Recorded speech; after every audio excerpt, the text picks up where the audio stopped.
ایک چرواہا اور اللہ پر بھروسہ بہت پہلے کی بات ہے۔ ایک گاؤں میں ایک غریب چرواہا رہتا تھا، اس کا نام سلیم تھا۔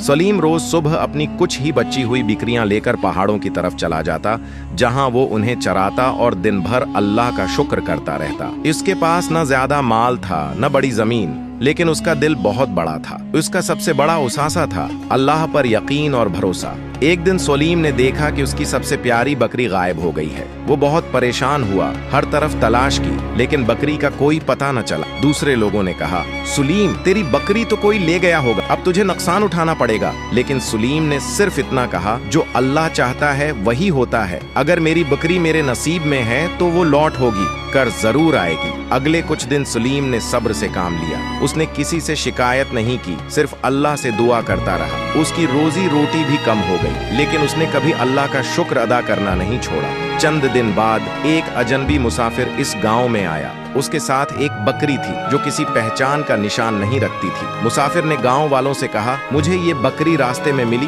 لیکن مجھے نہیں پتا یہ کس کی ہے۔ میں چاہتا ہوں کہ اس کا اصل مالک اسے لے جائے۔ جب سلیم نے بکری کو دیکھا تو اس کی آنکھوں سے آنسو نکل آئے۔ یہ اسی کی کھوئی ہوئی بکری تھی۔ مسافر نے سلیم کی بات سن کر کہا، تمہاری سچائی اور اللہ پر بھروسہ مجھے بہت پسند آیا۔ میں تمہیں کچھ اور بکریاں بھی دے کر جا رہا ہوں، شاید یہ اللہ کا انعام ہے۔ سلیم نے اللہ کا شکر ادا ہے کیا اور کہا، جو بندہ اللہ پر بھروسہ کرتا ہے اللہ اس کے لیے راستے کھول دیتا ہے۔ اس دن کے بعد سلیم کی زندگی تبدیل ہو گئی۔ اس کے پاس زیادہ بکریاں ہو گئیں، روزی میں برکت آ گئی، لیکن اس کا توکل ویسا ہی رہا، صرف اللہ پر۔ سبق: یہ کہانی ہمیں یہ سکھاتی ہے کہ مصیبت کے وقت گھبرانا نہیں چاہیے، اللہ پر بھروسہ رکھنا چاہیے، کیونکہ وہی ہے جو ہر مشکل کو آسانی میں بدل سکتا ہے۔